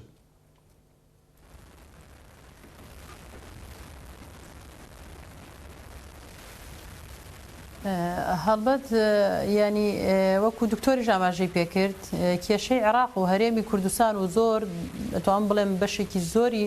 ڕۆژهەڵاتی ناوەڕاست کێشەی ذهنیەتە کێشەی بەڕێوەبردنە کێشەی ئیرادەیە کێشەی ئەوەیە کە گەل خۆی بەڕێوە نابە کۆمەڵێک خەڵکی گرێدراو بە دەوڵەتانی زلهێزەوە بە دەوڵەتانی هەرێمیەوە ناوچەکە بەڕێوە ئەبن بۆیە تۆ ئەگەر لە ناو خێزانێکدا ئەگەر ئەو کەسێک کە بەڕێوەبەری ماڵە ئەگەر دڵی نەسووتێ بۆ ئەو ماڵەوە پێکەوە بە شێوەیەکی هاوبەش لەگەڵ ئەو کەسانەی تری کە لە چوارچەوەی ئەو ماڵەدا ژیانەکەن پێکەوە ئەو ماڵە بەڕێوە نەبن بێگومان ئەو کەسە ناتوانێت بکەوێتە خزمەتی ئەو ماڵەوە کە هەیە بە ئەمە ئەتوانین بڵێ نمونەیەکی بچووکراوەی دەوڵەتی عێراق و دەوڵەتانی دیکەی ڕۆژهەڵاتی ناوەڕاستە بۆیە هەتاوەکو ذهنیەتی دەسەڵاتدارەتی ذهنیەتی نادیموکراتی لە عێراق و لە باشووری کوردستاندا حاکم بێ گەل ئارامی بەخۆیەوە نابینێ بۆ ئەوەی کە ئارامی بەخۆیەوە ببینێ بۆ ئەوەی کە پرۆسەی دیموکراتی پێش بکەوێ پێویستمان بە گەلێکی وشیار هەیە بەر لە هەر شتێک و گەلێکی وشیار ئەتوانێت لە چوارچەوەی سیستەمێکدا کە خۆی ئەو سیستەمە دیاری بکە خۆی ڕێک بخات کاتێک کە گەل لە چوارچەوەی سیستەمێکی دیموکراتیدا خۆی بەڕێک خست و لە چوارچەوەی پێویستی و خزمەتەکانی خۆیدا پرۆژە ئابووری و خزمەتگوزاری و سیاسی و دیبلۆماسی و هەموو پرۆژەکانی کە لە چوارچەوەی خزمەتکردنی خۆیان ڕێکخست بێگومان ژیانێکی ئارام و پرۆسەیەکی دیموکراتی و سیاسەتێکی ئەخلاقی بەڕێوە ئەبا و پەیڕەو دەکا بەڵام ئەوەی کە هەیە لەم ناوچەیە بەگشتی ذهنیەتێکی دەسەڵاتداری جیهانی لەم ناوچەیەدا بۆ ساختکردنەوەی کاڵاکانی خۆی بۆ پێشخستنی مۆدێلی خۆی بۆ بەجێکردنی ئەجێندا و سیاسەتی خۆی حاکمە لە ناوچەکەدا و ناوچەیەکی کە بە دۆخێکی ناهەموار و جەنگ و پرۆسەی شەڕی تیرۆر و ئەمانەدا بەڕێوە بچێ ئاسانتر زلهێزەکانی ناوچەکە و لە کۆی سیستەمدا سیستەمی سەرمایەداری کە ئێستا حاکمە ئەتوانێت باشتر جێگە و پێگەی خۆی بەجێ بکە لە عێراقیشدا ئێستا دۆخێکی وەها پاشاگردانیە بەڕاستی کە دۆست و دڵسۆز دیار نەماوە کۆمەڵێک ئەتوانی بڵێ هێزی دەسەڵات خواست کۆمەڵێک هێزی سوننەگەرا و شیعەگەرا و مەذهبگەرا ئەمڕۆ حکمی عێراقەکە و عێراق بەڕێوە ئەبا دوور لە بەرژەوەندیەکانی کۆمەڵگا ئەمە بێگومان بەرەو ئاقارێکی خراپتری دەبات چ لە هەرێمی کوردستانیشدا بە هەمان شێوەیە کۆمەڵێک هێزی ئەتوانم بڵێ مافیا ئاسایی بەرژەوەندی خوازی حزب پەرست و بنەماڵە پەرست ئەمڕۆ ئەتوانم بڵێم لە باشووری کوردستانیشدا زۆرینەن لە پێکێنانی پرۆسەی سیاسی و حکم و بەڕێوەبردن لە هەرێمی کوردستانیشدا بۆیە ئەم ڕەنگە مۆدێلە ئەم ذهنیەتە لە بەڕێوەبردن لە حکومداری بێگومان ڕۆژ بە ڕۆژ گەل و کۆمەلگا بەرەو قەیرانی خراپتر و بەرەو دۆخی گێژە و ئاسادا دەبا بۆیە هەتاوەکو ئەوەی کە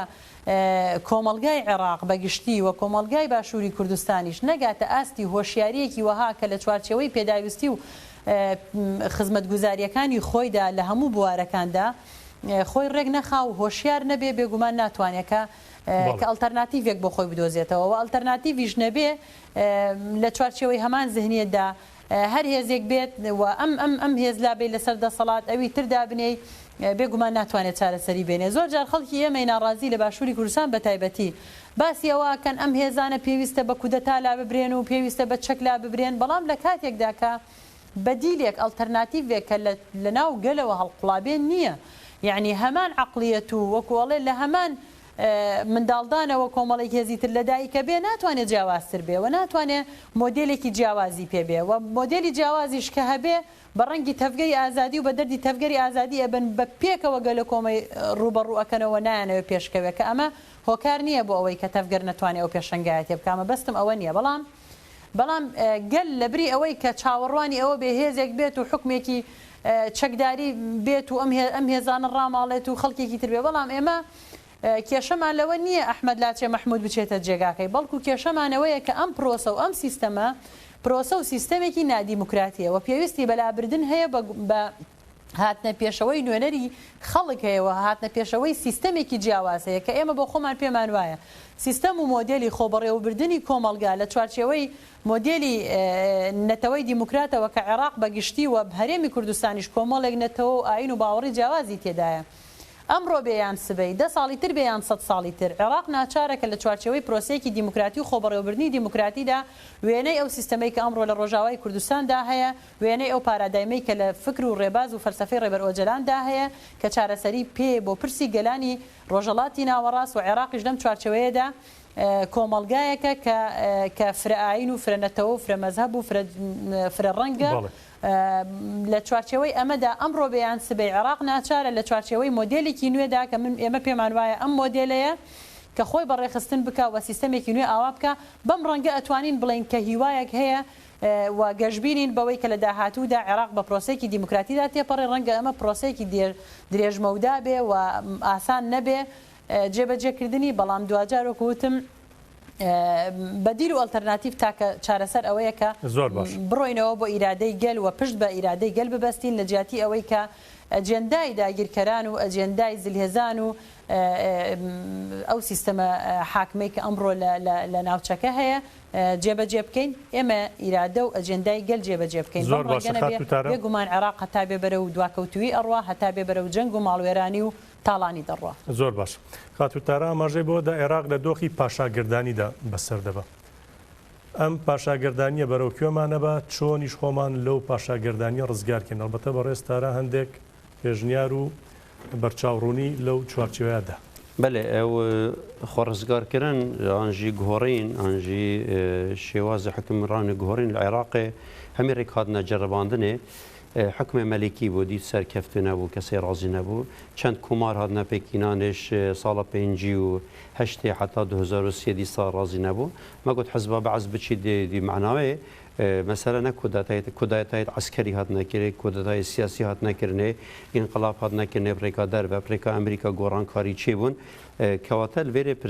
پرزگریک ذهنیت و عقلیت و سیستمی داره. دوید عراق سیستم سیاسی به تمامی ده. دوید عراق دستور که دموکراسی بید. اف دستور دموکراسی دستورک بید سروکانیاوی ملت و گل و برجواندی و خلق عراق دانه. دستور عراقی است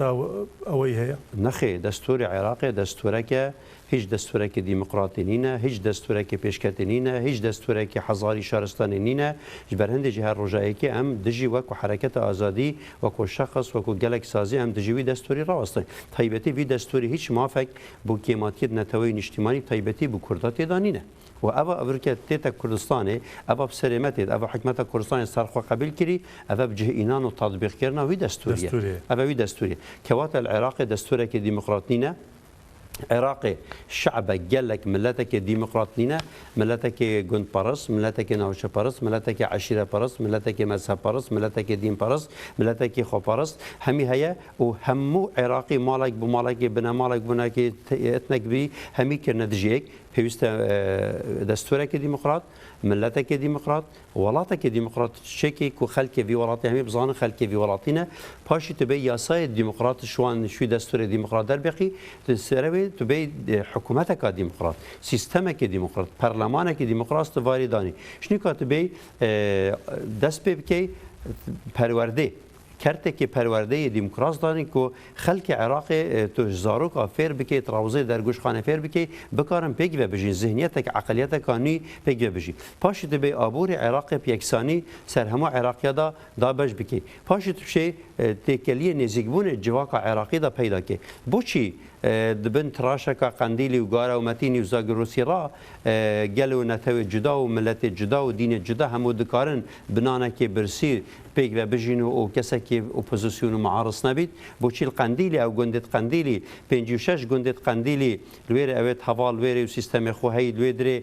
ئیدارە خوا دەکەن و بخوا بەلە شارەداریەکدانای نە ئیسلامێکی تونتڕاو هەیە نەگرتن هەیە نە قوتان هەیە نەکوشتن هەیە نە دزی هەیە بۆ چونکو فکر و فەلسەفە و عقلیەتەکان نوی لێرە تەبکارێت کەواتە پرزگەرێکە عێراقی پرزگەرێکە ذهنیەتەیە پرزگەرێکە عقلیەتەیە پرزگرێکە فەلسەفە حکمداریە فەلسەفە حکمداری لە عێراقی فاشلە عێراقی پێویستیاوان بیاسا و دەستوری وەکو پێویستیاوان ئاوێ و نانی و یە بۆ ژیانە مرۆڤ زۆر باشە خات و تارە ئەگەر شتێکت ما بێ بیڵێ بە کورتی کاتەکەی من کۆتایی هاتووە نا سپاسدانەکەم و هیوای سەرکەوتن بۆ ئێوە سپاس بۆ بەرنامەیە زۆر زۆر سپاس بۆ بەڕێزت خات و تارە وتەبێژی تەفگەری ئازادی کۆمەڵگەی کوردستان کە لە ستۆدیۆکانمان لە سلێمانی لەگەڵماندا بەشدار بوو خات و تارە کاتێکی خۆشتان نەبێ بەڕێز کامەران شتێکت هەیە بێ لە کۆتاییە وڵات تشتێ من هەیە ئەس دەبێژم گەلێت عێراقی و گەلێک کوردستانی و خەلکی کوردستانی پێویستە خۆش ذهنیەتە دین پەرستی و نەتەوە پەرستی و تایفە پەرستی و مەزهب پەرستی ڕزگار بکەن بەرێ خۆ بدەنە دیموکراتێتێ وجدان دەنگی خۆ بدەن و هەوڵ بدەن دەسەڵاتە خویا سیاسی ناچار بکەن بێتن خزمەتە گەل و وڵاتدا یان ژێ دەسەڵاتە سیاسی بگۆڕن حتا کو چارەنوێس و پاشە ڕۆژێتەوە وەکی بێگاوێت وەندا و بەرزەنە بن چونکو نەهە پاشە ڕۆژە عێراقی و عێراقیە ڕەشە مخابن دەبێت ئەم پاشە ڕۆژێکە گەشت بۆ هەموو عێراقیە و تایبەتیش بە خەلکی کوردستان لە باشوور ئاوا بکەین ئەم هەموو هەڤڕە هەفکاریە بکەین و دەستی خۆ بدەینە دەستێت ئێک و دودا ئەم بەرژەوەندیت خۆیت نەتەوەی نیشتیمانی مرۆڤایەتی و دیموکراسی سەر بەرژەوەندیت حزبی و شخصی ڕاببین زۆر زۆر باش ئەڵبەتە خات و تارە ئاماژەی بە شتێکی گرنگ دەگوتی تۆ گەر ئەڵتەرناتیڤێک نەبێت ئەمە ئێستەش هەیە لای بەری بە هەمان شێوە کەسێکی دی لەو خراپتر دەردەکەوێتەوە من بیرەوەریەکی فواد سالم گۆرانی بێژ عێراقی دوای دەیان ساڵ لاوارەیی هاتبووە لە تەلەڤیزیۆنێک چاوپێکەوتنێکیان لەگەڵ کە وتی عێراقت چۆن بینی دڵی پڕ بوو چای پڕ بوو لە فرمێسک وتی عێراق سەدام حوسێنێک و عودەیەک و قسەیەکی هەبوو ئێستا هەر کوچە و کۆڵانێک سەدام حوسێنێک و عودەیەک و قسەیەک یا زیاتریشی تێدا هیوادارین ئەو چارەسەریە بنەڕەتیە کە بە ڕێست و خات و تارە ئاماژەیان پێدا بە بەرچاو بگیرێ بەوەی کێشەکانی عێراق وەرێمی کوردستان و ناوچەکەش بەگشتی چارەسەر بێ بەڕێز دکتۆر کامەران بەرواری هاوسەرۆکی بەرەی دیموکراسی گەل زۆر زۆر سپاس دەکەین جارێکی دیکەش زۆر زۆر سپاسی خات و تارە حوسێن دەکەین وتەبێژی تەفگەری ئازادی کۆمەڵگەی کوردستان کە لە باشووری کوردستان لەگەڵماندا بوو زۆر زۆر سپاس بۆ ئێوەی بەڕێزیش بینەرانی هێژا کە تام ساتە لەگەڵماندا بوون هەر شاد و بەختەوەر بن